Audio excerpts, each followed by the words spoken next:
దేవుని స్తోత్రాన్ని ప్రభు పేరట మీ అందరికీ నా ప్రత్యేక వందనాలు.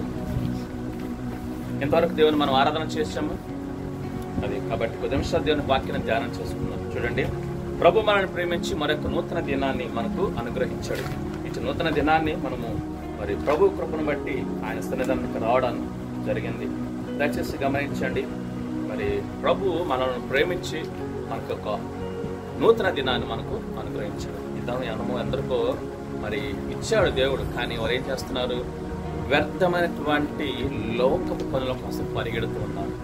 ప్రభు ఏం చెప్పాడు? 6 దినాలు మీరు మీ పనులు చేసుకోనండి, ఏడో దినాన ఏం చేయమన్నాడు? నా సన్నిధికి రండి, నన్ను ఆరాధన చేయండి, ఆ మాటలు ఆలకించండి అని ప్రభు సెలవిస్తూ వచ్చాడు. దేవుడు కూడా ఏం చేశాడు? మొదట్లో ఆదిలో ఏం చేశాడు? 6 దినాలు సృష్టిని చేశాడు. 6 దినాలు సృష్టిని చేశాడు. 7వ దినాన్ని ఏం చేశాడు? విశ్రమించాడు. కాబట్టి ఆ విశ్రాంతి దినాన్ని మనం ఏం చేయాలి? ప్రభుని ఆరాధన చేయాలి. కాబట్టి మనకి ఎంత పని ఉన్నా సరే ఆదివారం ఒక్కరోజు, వారంలో ఒక్కరోజు ఏం చేయాలా? మానేసి ప్రభు సన్నిధికి వచ్చినట్లయితే ప్రభు ఎంత మాట్లాడ తెలుసా? కోల్పోయిందా నేను మరలా ఇస్తాను అంటున్నాడు. ఎంత? 100 రెట్లు 100 రెట్లు ఇస్తాను అంటున్నాడు. దేవుడికి అసత్యమైన లేదు. కాబట్టి కొద్ది నిమిషం దేవుని వాక్యం ధ్యానం చేసుకున్న యెషయా గ్రంథం చూడండి, 43వ అధ్యాయము. యెషయా గ్రంథము దయచేసి గమనించండి. యెషయా గ్రంథం 43వ అధ్యాయము 18 నుంచి 21 వచనాలు మనం ధ్యానం చేసుకున్నాం. 43:18 నుంచి 21 వచనాల వరకు దయచేసి చదవండి. పేజీ నెంబర్ 605 పాత నిబంధన 43వ అధ్యాయం యెషయా గ్రంథము 18వ వచనం నుండి 21 వచనంలో చదువుకుందాం. మునుపటి వాటిని జ్ఞాపకము చేసుకొనుకుడి, పూర్వకాలపు సంగతులను తలంచుకొనుకుడి. ఇదిగో నేను ఒక నూతన క్రియ చేయుచున్నాను, ఇప్పుడే అది మొలచును, మీరు దాన్ని ఆలోచింపరా? నేను అరణ్యములో త్రోవ కలుగ చేయుచున్నాను, ఎడారిలో నదులను పారచేయుచున్నాను. నేను ఏర్పరచుకొనిన ప్రజలు త్రాగుటకు అరణ్యములో నీళ్లు పుట్టించుచున్నాను, ఎడారిలో నదులు కలగజేయుచున్నాను. అడవి జంతువులను, అడవి కుక్కలను, నిప్పు కోళ్లను నన్ను గణపరచును. నా నిమిత్తము నేను నిర్మించిన జనులు నా స్తోత్రమును ప్రచురము చేయుదురు. చదవబడిన లేఖన భాగమంతర దేవుడు మనల్ని బలపరచును గాక. ఆమేన్.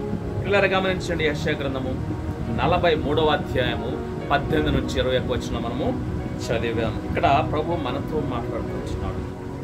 మరి ఈరోజు మనం శ్రద్ధగా ఆలకించినట్లయితే దేవుని మాటలను మరి ప్రభు మనతో మాట్లాడుతూ ఉంటున్నాడు. దయచేసి గమనించండి, ఆలకించండి. మీ తలంపులు, మీ ఆలోచనలను కూడా ఇక్కడ పెట్టండి. దయచేసి హృదయపూర్వకంగా దేవుని మాటను ఆలకించి మరి దేవుడు ఏం మాట్లాడుతున్నాడు, ఏం చెప్తున్నాడు అని దాన్ని మనం గ్రహించుకుందాం. చూడండి, మునుపటి వాటిని జ్ఞాపకము చేసుకోవద్దు. ఎంత గొప్ప మాట. అయితే నేను మాట్లాడితే ఈ అంశంలో చెడు విషయాల గురించి మాత్రమే మాట్లాడుతున్నాను. చెడు విషయాలు, చెడు మంచివి కాదు, చెడు. ఎందుకంటే చెడుని ఎవరు కూడా జ్ఞాపకం చేసుకోవడానికి ఇష్టపడరు, అవును కదా? మంచిని తలుచుకుంటారు. పలానా రోజున పలానా వ్యక్తి నాకు ఎంత సాయం చేశాడు, అది మంచి కదా, అది తలుచుకుంటారు. అంతేకాని జరిగిపోయినటువంటి ఏం చేయాలా? పీడకలు అనుకొని వదిలేయమంటారు, అవునా కదా? సో నేను అదే మాట్లాడుతున్నాను, మంచి గురించి కాదు, జరిగిపోయినటువంటి చెడు గురించి, చెడు విషయాల గురించి మరి ఇప్పుడు మనకి జ్ఞాపకం చేసుకోవద్దు అంటున్నాడు ప్రభు. అదే మనకు అంశం. మునుపటి వాటిని జ్ఞాపకము చేసుకోవద్దు అని ప్రభు సెలవిస్తున్నాడు. ఏంటవి? చెడు విషయాలు, చెడ్డ జీవితాన్ని ఏం చేయమంటున్నాడు ప్రభు? జ్ఞాపకం చేసుకోవద్దు అంటున్నాడు. ఎందుకంటే దేవుడు ఏమంటున్నాడు? పూర్వకాల సంగతులను మీరు తలంచుకోవద్దు. పూర్వకాలం ఎప్పుడో జరిగిపోయింది కాదు, మన గత జీవితంలో ఇంకా గంటకు ముందు, నిన్న, గత వారం, గత సంవత్సరం, గత 10 సంవత్సరాలు ఈ సంగతులు మనం ఏం చేయాలా? తలంచుకోవద్దు, జ్ఞాపకం చేసుకోవద్దు. చెడు విషయాలు, చెడు క్రియలు నేను చెప్పేది. కాబట్టి వాటిని ఏమంటున్నాడు ప్రభు? జ్ఞాపకం చేసుకోవద్దు. గత జీవితం కథ ఎలా గడిచిపోయిందా వదిలేయండి దాన్ని. కానీ ఏమంటున్నాడు ప్రభు? 19 ఇదిగో నేను ఒక నూతన క్రియ చేస్తూ ఉన్నాను. అందుకే 2 కొరింథీ పత్రిక 5వ అధ్యాయం 17వ వచనం ప్రభు అన్నాడు అన్నమాట. ఎవడు నా యందు నుంచి ఉంటాడో వాడిని నేను నూతన సృష్టి అన్నాడు. క్రీస్తులు ఎవరు ఉంటారు? వాడు నూతన సృష్టి. సమస్తమును గతించిపోయావు, నూతనంగా ప్రభులో మీరు జీవించండి ప్రభు సెలవిస్తూ వచ్చాడు. కాబట్టి గమనించండి, ప్రభు యొక్క ఏమంటున్నాడు, నూతన క్రియ చేస్తున్నాడు. ఏంటా నూతన క్రియ? మనం తర్వాత చూసుకుందాం. అది ఏం చేయబడింది? ఇప్పుడే మరుచింది, మీరు దాన్ని గ్రహించండి. కాబట్టి పిల్లలు గమనించండి, గడిచిపోయినటువంటి ఆ యొక్క పాపపు జీవితాన్ని, గడిచిపోయినటువంటి ఆ యొక్క పాపపు తలంపులను, గడిచిపోయిన ఆ పాపపు క్రియలను మనం ఏం చేయాలా? వదిలివేయాలా. ప్రభు కూడా ఏమంటున్నాడంటే, దేవుడు కూడా ఏమంటున్నాడు, మీ పాపాలన్నీ కూడా, మీ పాపాలన్నీ కూడా నా వీపు తట్టు పడేస్తాను, నేను వాటిని ఎప్పటికి కూడా జ్ఞాపకము చేసుకోను అంటున్నాడు. దేవుడే జ్ఞాపకం చేసుకోను అంటున్నాడు. మనం ఎందుకు జ్ఞాపకం చేసుకోవాలి? అంతేనే కదా. గడిచిపోయిన పాప జీవితం వదిలేసేయండి, గడిచిపోయిన పాప తలంపులు వదిలేసేయండి. వదిలేసి ఏం చేయాలా? ముందున పూట పరలోక రాజ్యము కొరకు మనం ఏం చేయాలా? ప్రయాసపడాలి. పైన వాటిని మనం వెతకాలి, కింద వాటిని కాదు. కింద అంటే ఈ భూమి మీద ఉన్న వాటిని మనం వీటి కొరకు ప్రయాసపడటం కాదు, పైన వాటిని సంపాదించుకోవాలి. ఏంటవి? పరలోక రాజ్యం అంటే దేవుని ఆత్మీయ ఆశీర్వాదాలు, ఆత్మీయ దీవెన, శారీరక దీవెనలు, శారీరక ఆశీర్వాదం కోసం కాదు. దేవుడు ఏమని చెప్తున్నాడు? ఆత్మీయటువంటి ఆశీర్వాదాలు ఏం చేయవి అంటే పరలోక రాజ్యంలో మనకు సిద్ధం చేస్తున్నాడు. గలతీ పత్రిక 5 మరి 24 నుంచి మనకు కనపడుతుంటాయి. ప్రేమ, సంతోషం, సమాధానం, దీర్ఘశాంతం, దయాళత్వం, మంచితనం, విశ్వాసం, సాత్వికం, ఇవన్నీ కూడా ఆత్మీయ ఆశీర్వాదాలకే వస్తాయి. కాబట్టి పిల్లలు గమనించండి, గతించిపోయిన వాటిని మనం జ్ఞాపకం చేసుకోవద్దు. అయిపోయింది, వదిలేసేయండి. ఎప్పటిదప్పుడు ఏం చేయాలా? వదిలివేయాలి. ప్రభు కూడా మర్చిపోయాడు, వీపు వరకు పారేసాను అంటున్నాడు. మీ పాపములను మీకు ఎంత దూరం చేశాడో తెలుసా? తూర్పుకి పడమడికి ఎంత దూరమో అంతకంటే డబలో చేశాను. కాబట్టి మీరు వాటిని మర్చిపోయండి. ఏమంటున్నాడు? నేను నూతన క్రియను మీ కొరకు చేస్తూ ఉంటున్నాను అంటున్నాడు. కాబట్టి గమనించండి, మనం ఎప్పుడైనా సరే గడిచిపోయిన ఆ యొక్క పాత జీవితపు ఆ యొక్క క్రియలను మనం జ్ఞాపకం చేసుకుంటే ఏమవుతుంది తెలుసా? ఏమవుతుంది? దుఃఖం, బాధ, వేదన, చింత, ఆవేదన ఇదే కలుగుతుంది. అవునా కదా? పాత సంగతులు మనం జ్ఞాపకం చేసుకుంటే ఇదే వస్తుంది, దుఃఖం వస్తుంది.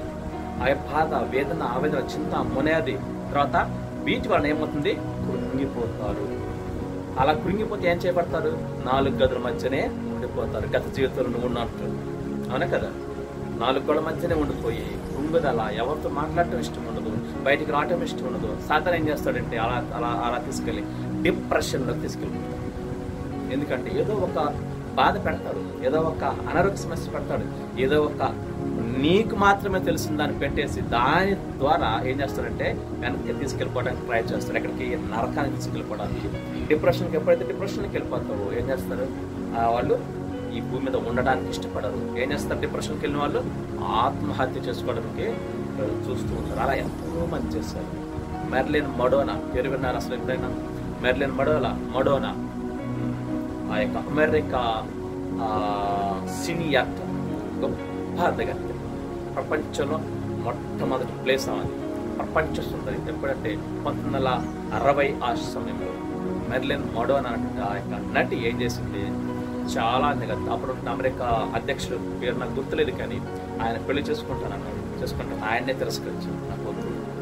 అంతటి అందగత్తె, సౌందర్యం, అంతటి అందగత్తె ఏం చేసిందంటే ఒకరోజు బిల్లి గ్రహం గారు వెళ్ళి స్వార్థ ప్రకటించడానికి వెళ్తే దేవుడు చెప్పాడు, వెళ్ళి ఆమెకు స్వార్థ ప్రకటించు అని చెప్తే ఆయన వెళ్ళాడు. స్వార్థ ప్రకటిస్తే నాకు వద్దు, నాకు జీవితం ఉంది, నేను ముసలిదాని అయిన తర్వాత అప్పుడు వింటాను. అప్పుడు దాకా ఎప్పుడు పోతామో తెలియదు. కాబట్టి అయితే ఆయన చెప్పేశాడు, నువ్వు విన్నా వినకపోయినా కూర్చో 10 నిమిషాలు చెప్పేసి దేవుని స్వార్థను వినిపించాడు. విను వినకపో, అది లోబడుకొని ఇష్టం, దేవుడు నాకు చెప్తే నేను చేస్తాను, విను అని ఆమె వినిపించి వెళ్ళిపోయాడు. అయితే వినలేదు, ఆమె పట్టించుకోలేదు. విన్నది కానీ పట్టించుకోలేదు. కానీ వారం రోజుల్లోనే ఆగస్టు 8వ తారీఖున తన గదిలో తన ఇంట్లో ఆత్మహత్య చేసుకుంది. పెళ్లి కాలేదు, గొప్ప అందగత్త, ఆస్తి అంటారా 1000 కోట్ల ఆస్తి. కానీ మన ఉపయోగం ఉందా? డిప్రెషన్లోకి వెళ్ళిపోయింది. కారణం ఏంటో తెలియదు. ఆ వైద్యులు పరిచయం ఏమంటారు, టెస్ట్ చేస్తే అమ్మో డిప్రెషన్లోకి వెళ్ళిపోయి చనిపోయిందని అర్థమైంది. కాబట్టి అలాంటి వాళ్ళు ఎంతో మంది ఉన్నారు. కాబట్టి మునుపటి వాటిని మనం జ్ఞాపకం చేసుకోవద్దు. గతించిపోయిందా వదిలే. ఒక 5 నిమిషాల ముందు 5 నిమిషాల క్రితం ఏదైనా జరిగిందా వదిలేసేయడమే. ఇంకా వదిలేసి దాని ద్వారా ఒక పాఠం నేర్చుకోవాలి. ఒకళ్ళు ఏదైనా గొడవ జరిగింది ఇంట్లో, భార్య భర్తల మధ్య, పిల్లల మధ్య జరిగింది. ఎందుకు వచ్చింది ఆ గొడవ? అది తెలుసుకొని దాన్ని వదిలేయటమే, ఇంకా దాని గురించి మాట్లాడకూడదు. గతం గత, ఎందుకంటే గతాన్ని పట్టుకుంటూ ముందుకు మనం వెళ్ళలేము, అది జ్ఞాపకం చేసుకోవాలా. కాబట్టి పూర్వకాల సంగతులు అంటే గడిచిపోయిన సంగతులు అన్నిటినీ, నేను పాపం గురించి మాట్లాడుతున్నా, ఎక్కువగా ఆత్మీయ గురించి మాట్లాడుతున్నాను. కాబట్టి వాటిని మనం ఏం చేయాలా? వదిలివేయాలా. వదిలేకుండా అలాగే నువ్వు అలాగే నువ్వు జ్ఞాపకం చేసుకుంటుంటే బాధ, దుఃఖ, వేదన, కృంగుదల వచ్చేసి డిప్రెషన్ అంటే నిరాశలోకి వెళ్ళిపోయి ఏం చేస్తావు? ఈ జీవితాన్ని ముగించుకోవాలనుకొని చూస్తూ ఉంటారు. కాబట్టి అలా తప్పు మనం చేయకూడదు. కాబట్టి మరి యెషయా గ్రంథం ఒకసారి చూడండి, దేవుడు ఒక మాట మనం చూసుకొని ముందుకు వెళ్దాం. ప్రసంగి గ్రంథం 7వ అధ్యాయం ప్రభు స్పష్టంగా ఆలోచిస్తున్నాడు. నేను నీకు ఇచ్చిన జీవితాన్ని ఏం చేయమంటారు? జీవించాలి తప్ప నిష్టానుసారంగా నువ్వు చెయ్యవద్దు అంటున్నాడు. ఎంత నిరాశ వచ్చినా, ఎంత బాధ కలిగినా, అనారోగ్య సమస్య అయినా, ఏదైనా సరే ప్రభు పాదాలు పట్టుకుంటే ఆయన ఏం చేస్తాడు? మరి దాన్ని మనకు అయిపోయింది అనుకున్న జీవితాన్ని ఏం చేస్తాడు? ఎండ్ని బెండ్ చేసి మరి నూతన జీవితాన్ని ఇస్తాడు. ఎండ్ని బెండ్ చేయడం అంటే ఎండ్ అంటే అయిపోయింది అనుకున్న జీవితాన్ని మలుపుగా చేసి మరి నూతన జీవితాన్ని ప్రారంభం చేస్తాడు. ప్రసంగి గ్రంథం 7వ అధ్యాయం 16-17 చూసినట్లయితే గొప్ప విషయం అక్కడ సెలవిస్తున్నాడు, మనతోనే మాట్లాడుతున్నాడు. చదవండి, ప్రసంగి 7:16-17. అధికముగా నీతిమంతుడవై ఉండకము, అధికముగా జ్ఞానివి కాకుము, నిన్ను నీవేళ నాశనము చేసుకుందువు, అధికముగా దుర్మార్గపు పనులు చేయకము, బుద్ధిహీనముగా తిరగవద్దు, నీ కాలమునకు ముందుగా నీవేళ చనిపోదువు. చాలు, లేదా గమనించండి, ఏమొచ్చాడు ప్రభు? నిన్ను నీవే ఎలా నాశనం చేసుకుంటావు, నీ కాలానికి ముందుగా నీవేలా చనిపోతావు. దేవుడు ఒకవేళ నీకు 100 సంవత్సరాలు ఆయుష్ ఇచ్చాడేమో, ఎవరికి తెలుసు? తెలియదు. అది దేవుడికి మాత్రమే తెలుసు. దేవుని తప్ప ఎవ్వడికి తెలియదు, అపవాదికి కూడా తెలియదు. కాబట్టి ఏం చేయాలా? నీ కాలానికంటే ముందుగా నువ్వు చచ్చిపోవడానికి వీల్లేదు. ఎందుకంటే దేవుడు ఇచ్చాడు ఆశ. దేవుడు తీసుకునేంత వరకు భూమి మీద ఉండాల్సిందే, అది కష్టమైన నష్టమైన. అలా అని చెప్పేసి భయపడాల్సిన అవసరం లేదు. ప్రభు పాదాలు పట్టుకుంటే పరిస్థితులు మొత్తం మార్చేస్తాడు.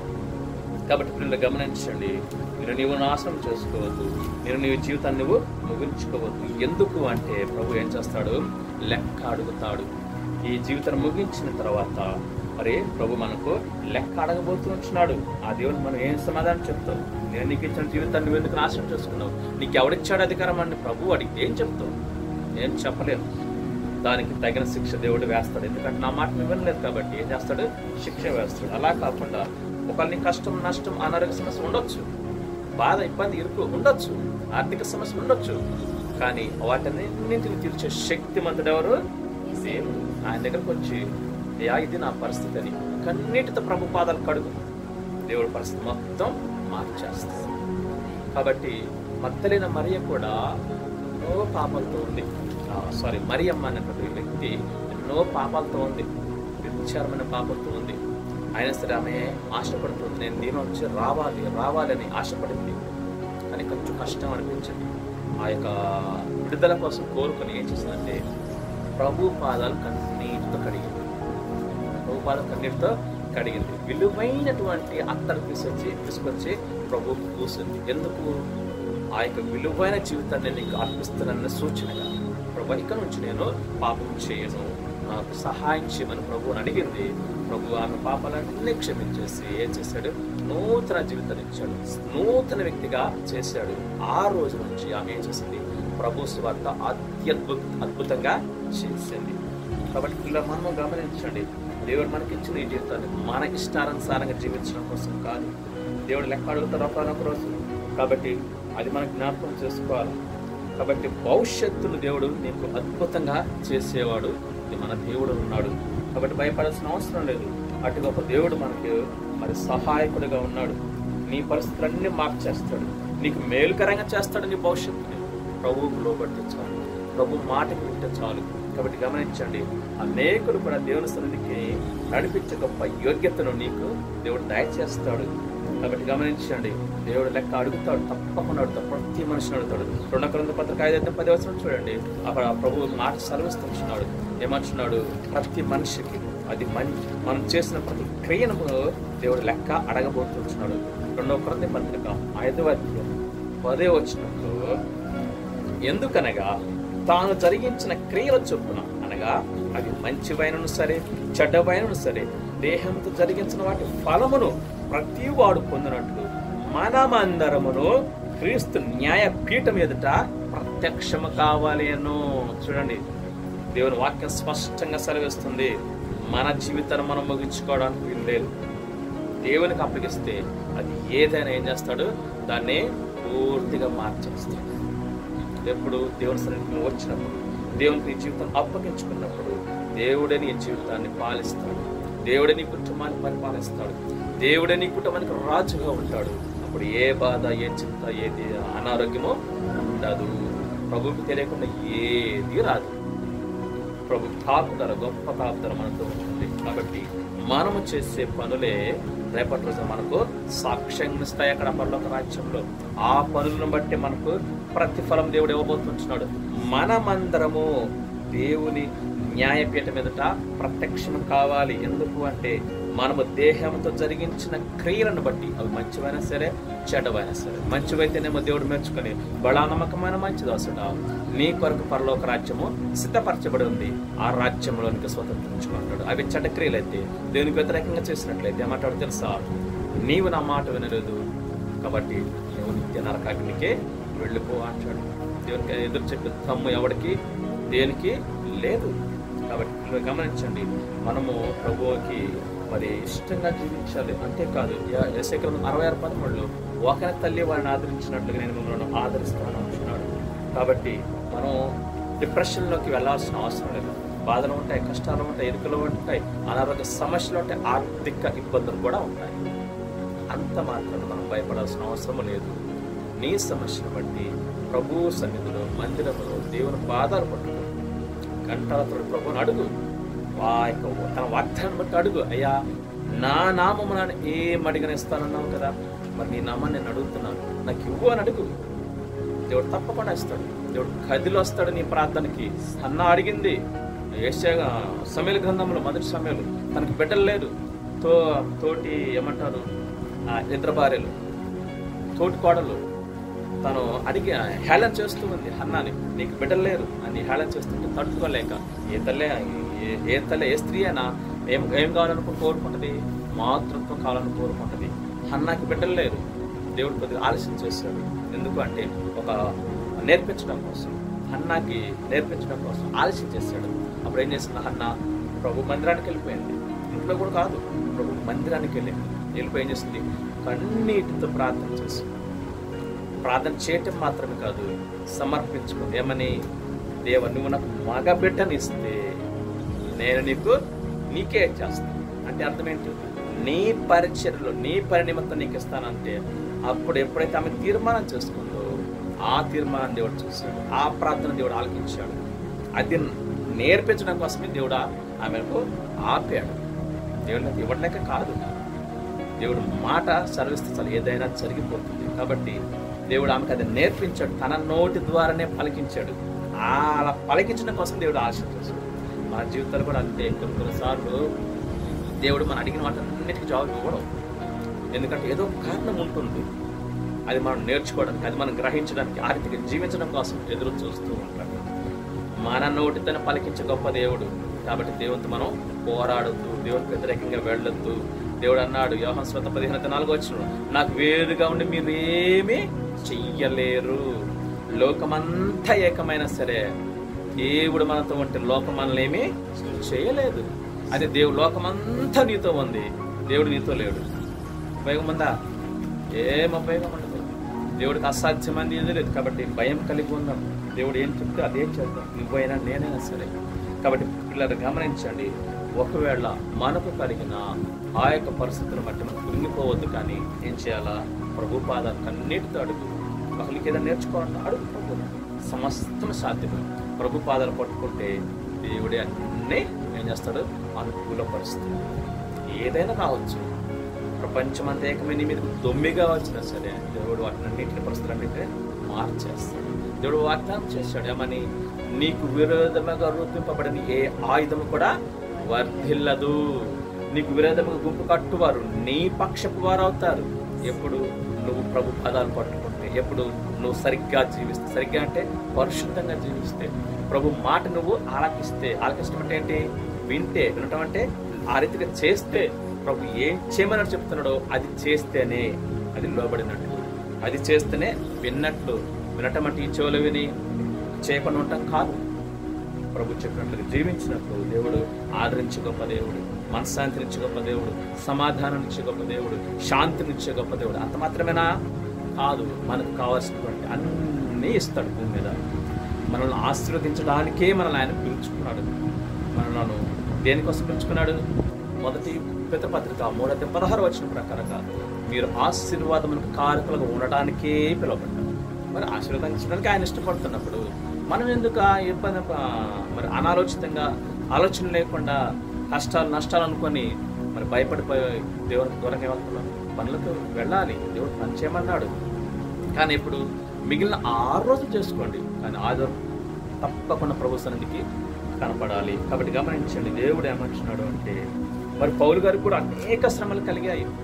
పౌలు గారికి మనుష్య రీతిగా, మనుషుల పరంగా పౌలు గారికి కలిగిన శ్రమలు ఈ లోకంలో ఎప్పటికీ కలగలేదు. యోబు గారికి కలిగాయి, కానీ ఆయన వ్యక్తిగతంగా కలిగాయి. ఆయన కుటుంబానికి సంబంధించి, ఆయన వ్యక్తిగత జీవితానికి సంబంధించి కలిగాయి. పౌలు గారికి అలా కలగలేదు. ఆయన వ్యక్తిగతంగా కలిగాయి, అన్యుల పరంగా కలిగాయి, సువార్తగా. బహు భయంకరమైన క్రీస్తు తర్వాత పౌలు గారికి వచ్చిన శ్రమలు ఈ లోకంలో ఎవరికి లేవు. ఆయన ఒకసారి అయితే చచ్చిపోయాడు. పౌలు చంపేశారు, రాళ్ళతో కొట్టి చంపేశారు. ప్రాణం పోయిందనుకున్నారు. అంటే అర్థం ఏంటి?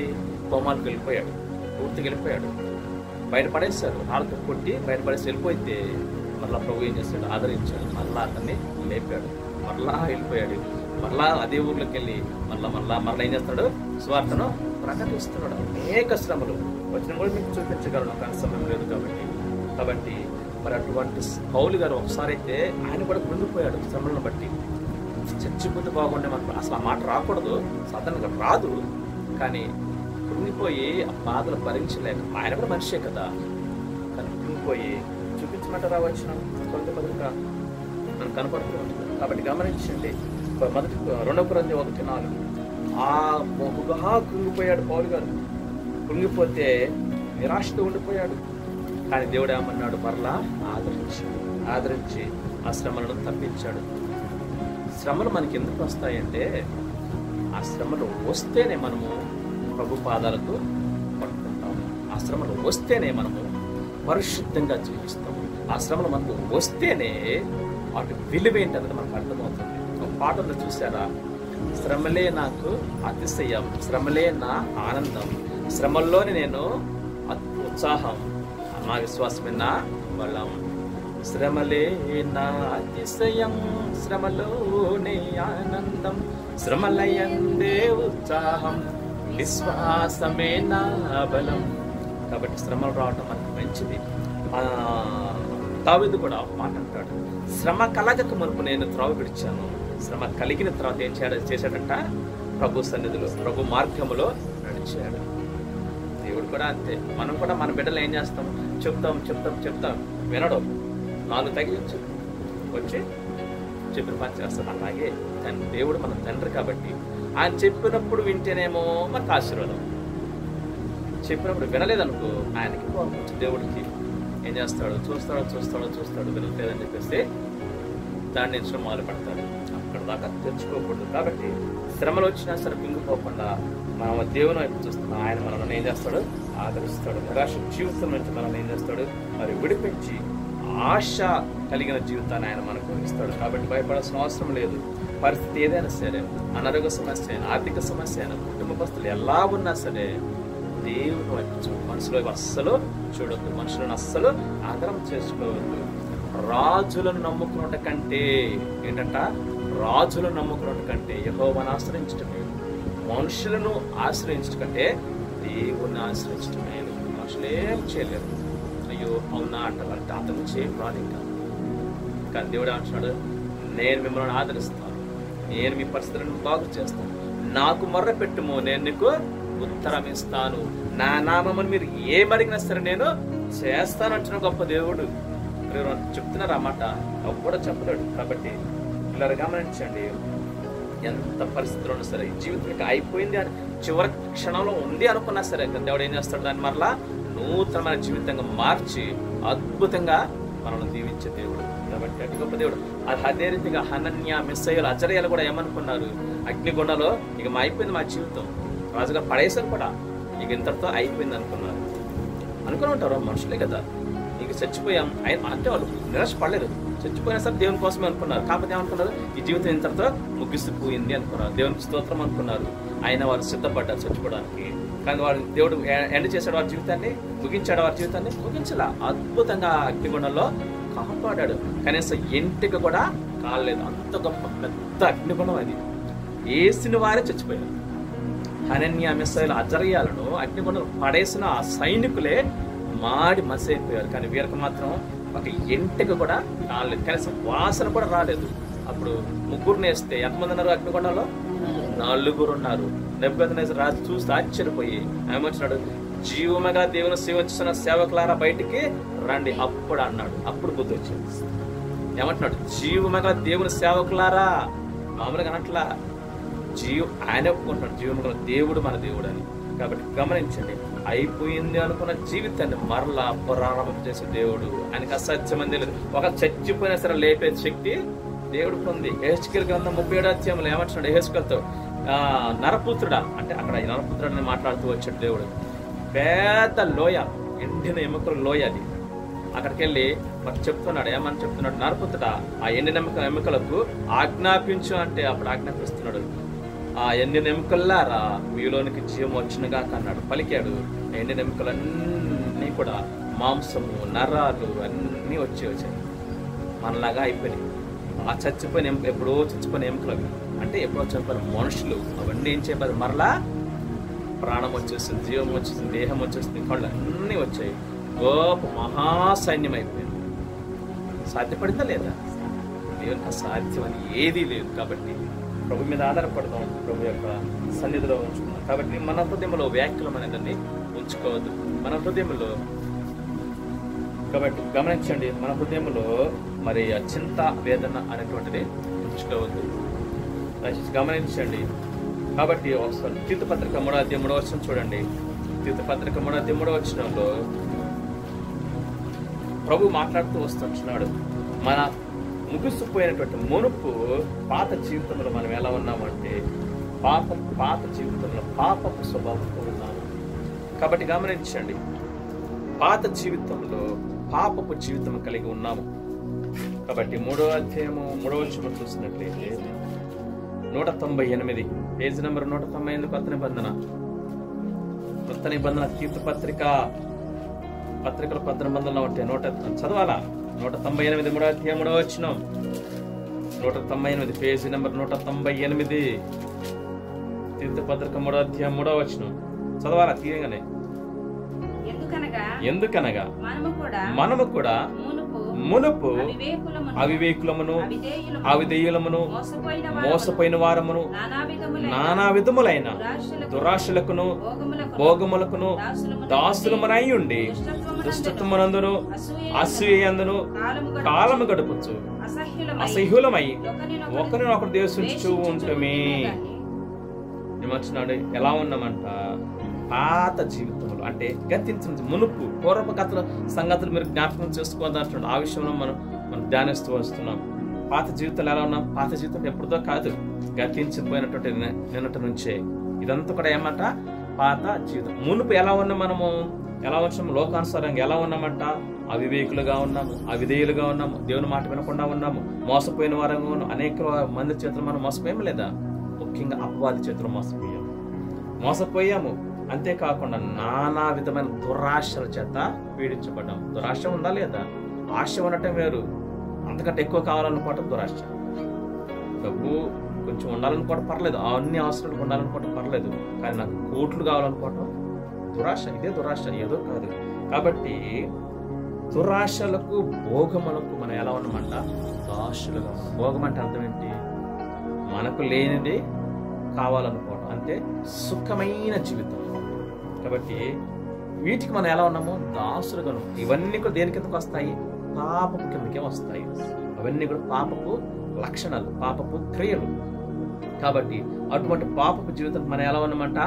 దాసులుగా ఉన్నాము. కాబట్టి వాటిని మీరు ఇప్పుడు మన జ్ఞాపకం చేసుకోవాల్సిన అవసరం ఉంది. వాటిని మీరు మర్చిపోండి. అంతేనా? ఇంకెలా ఉన్నాము? ఫిలిమోను పత్రిక పక్కనే ఉంది చూడండి. మీరు పేసి తిప్పాల్సిన అవసరం లేదు, పక్కనే ఉంది. 1వ వచనం 11వ వచనం, మొదటి అధ్యాయం 11వ వచనం చదవండి, పక్కనే ఉంది కదా. అతడు మునుపు నీకు నిష్ప్రయోజనమైన వాడే గాని ఇప్పుడు నీకును నాకును ప్రయోజనకరమైన వాడాయేను. అతడు అంటే ఎవరో కాదు, ఫిలోమోనికి పౌలుగా రాస్తున్నారు. ఆ ఫిలోమోనికి ఒక పత్రిక రాస్తూ ఒక వ్యక్తిని చూపిస్తున్నాడు. ఎవరు అంటే ఒనేసిమును గురించి చెప్తున్నాడు. పై వచనంలో దానికి పైన, నేను కనిన నా కుమారుడికి ఒనేసిము కోసము నిన్ను వేడుకొనుచున్నాను. అతడు నీకు ఎలా ఉన్నాడు? నిష్ప్రయోజనమైన వాడుగా ఉన్నాడు, ప్రయోజనం లేకుండా ఉన్నాడు. కానీ ఇప్పుడు ఎలా ఉన్నాడు? ప్రయోజనకరంగా ఉన్నాడు. ఎవరికి? నీకు నాకు, దేవునికి. మరి మనం గత జీవితంలో మనం ఎలా ఉన్నాం? దేవునికి ప్రయోజనకరంగా ఉన్నామా? మన గత జీవితంలో లేము. ఎందుకు? పాపముల చేత, అపరాధముల చేత పట్టబడి మరి ఎవరికి ప్రయోజనకరంగా ఉన్నాము? సాతానికి, అపవాదికి ప్రయోజనకరంగా ఉన్నాడు. ఎందుకంటే వాళ్ళు చెప్పింది మనం చేస్తూ ఉన్నాం కాబట్టి, అదే మనకు మరి మేలు అనిపించింది. కాబట్టి దేవునికి ప్రయోజనకరంగా లేము, నిష్ప్రయోజనంగా ఉన్నాము. కానీ ఎప్పుడైతే ప్రభు మనల్ని తన సన్నిధికి నడిపించాడో, రక్షించుకున్నాడో, అప్పుడు దేవునికి ప్రయోజనకరంగా ఉండటానికి దేవుడు మనల్ని పిలుచుకున్నాడు. కాబట్టి గమనించండి. అదే రీతిగా చూడండి, ఎఫెసీ పత్రిక 2:11-12 వచనాల్లో మనము క్రీస్తుకు గత జీవితాలు ఎలా ఉన్నామంటే దేవునికి దూరంగా ఉన్నాం. మన పాపముల చేత, మన అపరాధముల చేత పట్టబడిపోయి మరి చనిపోయిన వారంగా ఉన్నట్టు మనల్ని ప్రభు ఏం చేశాడు? ఎఫెసీ పత్రిక 2:174 పేజీ నంబరు మరి 11-12 చదవాలి తీసినప్పుడు. కాబట్టి మునుపు శరీరములో అన్యజనులయుండి శరీరమందు చేతితో చేయబడిన సున్నతి గలవారు అనబడిన వారి చేత సున్నతి లేని వారు అనబడిన మీరు ఆ కాలమందు ఇశ్రాయేలుతో సహపౌరులు కాక పరదేశులను, వాగ్దాన నిబంధనలు లేని పరజనులను, నిరీక్షణ లేని వారును, లోకమందు దేవుడు లేని వారునై ఉండి క్రీస్తుకు దూరస్తులై ఉంటురని మీరు జ్ఞాపకం చేసుకొనుడి. క్రీస్తుకు మునుపు ఎలా ఉన్నాం? మనము దూరంగా ఉన్నాము. అర్థం ఏంటి? పాపం చేత ఉన్నాం కాబట్టి పరిశుద్ధుడైన క్రీస్తు మనం సమీపించలేకపోయాము. అవునా కదా? అవును. లోకములో విశ్వాసులైన వారు చాలా మంది ఇలాగే ఉంటున్నారు, తెలియక చాలా మంది ఇలాగే ఉంటున్నారు. మేము క్రైస్తవులుగా అనుకుంటున్నారు, మేము చర్చికి వెళ్తున్నాం అనుకుంటున్నారు. నామకార్థ క్రైస్తవ్యం. క్రీస్తుతో సహవాసం లేనివారు, క్రీస్తుతో బంధము లేనివారు, క్రీస్తుతో ఆ యొక్క సహవాసం అంటే ఏంటి? ప్రార్థన, బైబిల్, స్తుతి ఆరాధన లేకుండా, ప్రభుతో మాట్లాడకుండా, ప్రభు స్వరాన్ని వినకుండా, ప్రభు చెప్పింది చేయకుండా, ప్రభుకి ఇష్టంగా జీవించకుండా ఎలా ఉంటున్నారు? వారి ఇష్టానుసారంగా జీవిస్తూ మరి చర్చికి వెళ్తూ వస్తున్నారు. వారందరూ ఎలాంటి వారే? నామకార్థ క్రైస్తవులే. కాబట్టి వారందరూ కూడా క్రీస్తుకు దూరస్తులే. వారు అనుకుంటున్నారు, ఏమనుకుంటున్నారు? నేను క్రీస్తు దగ్గరగా ఉన్నాను అనుకుంటున్నారు. మరి భ్రమ పడుతున్నారు. అపవాది ఏం చేస్తున్నాడు? భ్రమ కలిగిస్తూ ఉంటున్నాడు. కాబట్టి క్రీస్తుకు మునుపు మనం ఎలా ఉన్నాము? దూరస్తులుగా ఉన్నాము. అవును కదా? కానీ ప్రభు ఏం చేస్తాడు చూడండి, 8వ వచనం, మీరు కృపచేతనే విశ్వాసము ద్వారా మీరు విశ్వాసము ద్వారా కృపచేతనే రక్షించబడి ఉన్నారు. ఇది మీ వలన కలిగినది కాదు, దేవుని వరమే. దేవుని స్తోత్రం, హల్లెలూయా. కాబట్టి మనం విశ్వాసం ఉంచితే ఏం చేస్తాడంటే ప్రభు మనలను రక్షిస్తాడు. అందుకే అపోస్తలుల కార్యములో 16వ అధ్యాయంలో పౌలు శీలల మరి ఆ యొక్క సరసాల్లో ఉన్నప్పుడు, సరసాల్లో ఉండి ఏం చేస్తున్నారు? అర్ధరాత్రి వేళ ఏం చేస్తున్నారు? ప్రభుని స్తుతిస్తున్నారు, పాటలతో పాడుతూ దేవుణ్ణి ఆరాధిస్తున్నారు. అప్పుడు ఏం జరిగింది? గొప్ప అద్భుతం జరిగింది. తెలుసా? గొప్ప అద్భుతం జరిగింది. దేవుని స్తుతించినప్పుడు నీ జీవితంలో కూడా దేవుడు ఏం చేస్తాడు? అద్భుతం చేస్తాడు. స్తుతి ఏం చేస్తుంది? నీ స్థితిని మారుస్తుంది. స్తుతి ఏం చేస్తుంది? మన స్థితిని మార్చేస్తుంది. ప్రార్థన ఏం చేస్తుంది? ప్రభు పరిస్థితులన్నీ కూడా మార్చేస్తుంది. స్తుతిని నీ స్థితిని మారుస్తే ప్రార్థన నీ పరిస్థితులన్నింటినీ మారుస్తుంది. కాబట్టి గమనించండి, వారు ఎప్పుడైతే ఆ పౌలు శీలలు ఆ అర్ధరాత్రి వేళ చెరసాలలో ప్రభును స్తుతిస్తూ ఆరాధిస్తూ ఉన్నప్పుడు ఏం జరిగింది? గొప్ప అద్భుతం జరిగించాడు దేవుడు. ఖైదీలకు అందరూ స్వార్థను అందించారు. ఆ యొక్క చెరసాల నాయకుడిని సైన్యాధిపతిని ఏం చేశాడు? వారి కుటుంబాన్ని కూడా దేవుడు మార్చుకున్నాడు.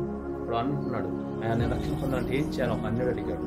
ఆ చెరసాల అధిపతి, ఆయన సైన్యాధిపతి, నేను రక్షణ పొందాలంటే ఏం చేయాలని అడిగినప్పుడు ప్రభువైన యేసునందు విశ్వాసం ఉంచుకున్నాను, అప్పుడు నీవు నీ కుటుంబంలో రక్షించబడుతుంది. ప్రభువైన యేసునందు విశ్వాసం ఉంచాలి. వినుట వలన విశ్వాసము కలుగుతుంది. ఆ విశ్వాసము క్రీస్తుని గురించిన మాట వలన కలుగుతుంది. కాబట్టి క్రీస్తు మాటలు మనం వినాలి. విన్నప్పుడు విశ్వాసం కలుగుతుంది. విన్నప్పుడు విశ్వాసం పెరుగుతుంది. విన్నప్పుడు దేవునిపై నమ్మకం పెరుగుతుంది. కాబట్టి గమనించిన పిల్లరా, మనం కృప చేత రక్షించబడ్డాం. పాపపు స్వభావంతో ఉన్న మనలను దేవుడు ఏం చేస్తాడు? దేవుని ఉగ్రత నుంచి తప్పించాడు. 2వ అధ్యాయంలో చూడండి, అదే అధ్యాయం 2వ అధ్యాయంలో వచ్చిన అంత స్పష్టంగా కలుపుతుంది. 2 నుంచి చదవండి. మీరు వాటి ఫస్ట్ నుంచి చూద్దాం. మీరు మీ అపరాధముల చేతను పాపముల చేతను మీరు చచ్చిన వారై ఉండగా ఆయన అంటే క్రీస్తు మిమ్మల్ని క్రీస్తు కూడా బ్రతికించండి. మీరు వాటిని చేయొచ్చు. వాయుమండల సంబంధ అధిపతిని అనగా అవిధేయులైన వారిని ఇప్పుడు ప్రేరేపించే శక్తికి అధిపతిని అనుసరించి ఈ ప్రపంచ ధర్మం చెప్పున మునుపు నడుచుకున్నారు. వారితో కలిసి మనమందరము శరీరమైకి మనసుకి కోరికలను నెరవేర్చుకోవచ్చు. మన శరీరాల ఆశలను అనుసరించి మునుపు ప్రవర్తించు కడమ వారి వరే స్వభావ సిద్ధంగా దైవోగ్రతకు పాత్రమయించుమే. కాబట్టి చూడండి, మనం ఏం చేస్తున్నాం? మన అపరాధముల చేత, మన పాపముల చేత మన చచ్చిన వారిగా ఉంటున్నాం. ఆత్మీయ విషయంలో మునుపు గత జీవితంలో చచ్చిన వారిగా ఉంటున్నాము. కాబట్టి మన అపరాధముల చేత పాపముల చేత చనిపోయిన మనల్ని దేవుడు ఏం చేస్తాడంట? మన బ్రతికించాడు. విశ్వాసం ద్వారా కృపచేత మనల్ని బ్రతికించాడు. కాబట్టి వాయుమండల సంబంధమైనటువంటి ఆ యొక్క అధిపతిని చాలా మంది ఏం చేస్తున్నారు? సేవిస్తున్నారు. అదే దేవుడు మోసం చేస్తున్నాడు మధ్యలో ఉండి. కాబట్టి వాటి మోసాన్ని మనం గ్రహించి ప్రభు సన్నిధికి వచ్చినట్లయితే ప్రభు మనల్ని కరుణిస్తాడు. దేని నుంచి ఇక్కడ కనబడుతుంది 3వ వచనంలో ఏం చేస్తారంట? స్వభావ కలిసి మనమందరమును శరీరము యొక్కయు మనస్సు యొక్కయు కోరికలను నెరవేర్చుకోవచ్చు. మన శరీరాశలను అనుసరించి మునుపు ప్రవర్తించుచు కడమ వారి వలనే స్వభావ సిద్ధముగా దైవోగ్రతకు పాత్రులమై ఉంటిమి. చూడండి, కడమ వారి వలె ఎవరు? ఆ యొక్క వాయుమండల సంబంధ అధిపతిని అనుసరించి వారి వలె మనం ఏం చేస్తున్నామంట? దైవోగ్రతకు పాత్రులమై ఉన్నాము. గత కాలంలో, గతించిన కాలంలో దైవోగ్రత కంటే అర్థం ఏంటి? దేవుని ఉగ్రతకు పాత్రులుగా ఉన్నాం. దేవుని సన్నిధికి రాకపోతే అంటే దేవుని ఉగ్రతకు పాత్రుడై ఉంటారు. దేవుడు ఎప్పుడు కుమ్మరిస్తాడో దేవుడు ఎప్పుడు కుమ్మరిస్తాడో ఆ ఉగ్రత మనకు తెలియదు. కాబట్టి మెలకు కలిగి ఉండాలా. మునుపు ఉన్నట్లు మనం ఉండకూడదు. దేవుడు వదిలిపెట్టేవాడు కాదు. ఎవరికి ఇవ్వాల్సిన తీర్పును వారికే ఇచ్చేస్తాడు. ఎవరికి ఇవ్వాల్సిన శిక్షణ వారికే ఇచ్చేస్తాడు. కాబట్టి గమనించిన పిల్లరా, మనం ఏం చేయాలా? ప్రభు సన్నిధికి వచ్చి పశ్చాత్తాపడాలి. మన పాపముల నిమిత్తం మనము పశ్చాత్తాపడి ప్రభువా నా పాపాలు క్షమించండి ఒప్పుకోవాలి. అయితే అన్ని పాపాలు ఒకేసారి ఒప్పేసుకోవడం కాదు, అన్ని పాపాలు క్షమించమని అడగటం కాదు.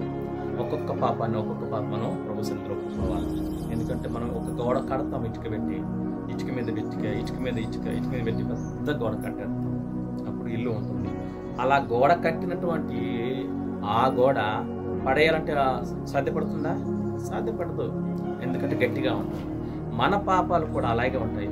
పుట్టినప్పటి నుంచి మనకు బుద్ధి వచ్చినప్పటి నుంచి ఏం చేస్తాం? మన ఆలోచన ద్వారా, మన చూపు ద్వారా, మన క్రియల ద్వారా, మన నడక ద్వారా మనం ఏం చేస్తాం? పాపాన్ని మూట కట్టుకుంటూ పోతాం. అది ఆకాశంలోకి వెళ్ళిపోయింది. అందుకే దేవుడు అన్నాడు యెషయా 59వ అధ్యాయం, నేను మీతో మాట్లాడాలన్నా, నేను మిమ్మల్ని రక్షించాలన్నా ఏం అడ్డుగా ఉందంట? మన పాపాలే మనకే అడ్డుకున్నాయి. ఎవరికి? దేవునికి మనకి మధ్యగా అడ్డుగా ఉన్నాయి. కాబట్టి ఈ పాపాలను ఏం చేయాలి? మనం తీసివేసుకోవాలి. దేవుడు తీసేయాడు. ఎందుకంటే పాపం జోలికి ఆయన రాడు. పాపం అంటే ఆయనకి ఇష్టం లేదు.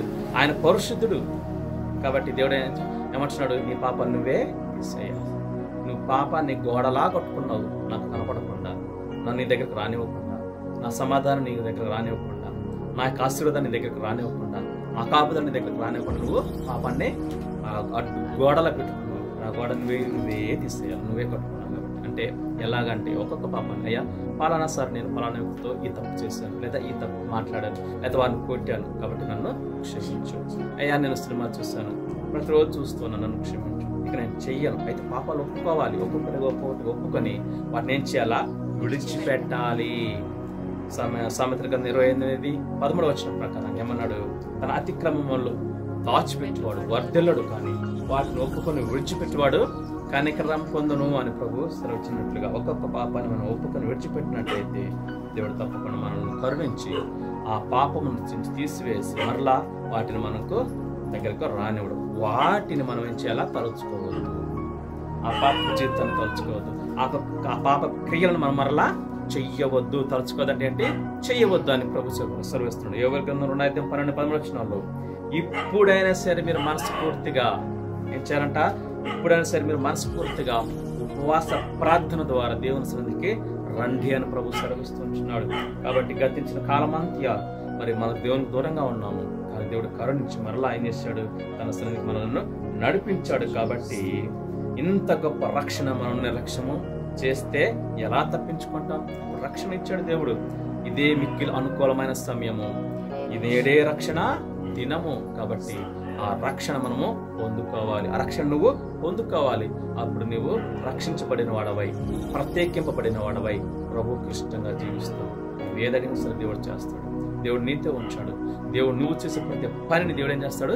సఫలం చేస్తాడు. అందుకే కీర్తనకారుడు అన్నాడు, నా పనులన్నీ సఫలం చేయు నా దేవునికే స్తోత్రము. మన పనులన్నీ సఫలం చేసేది ఎవరు?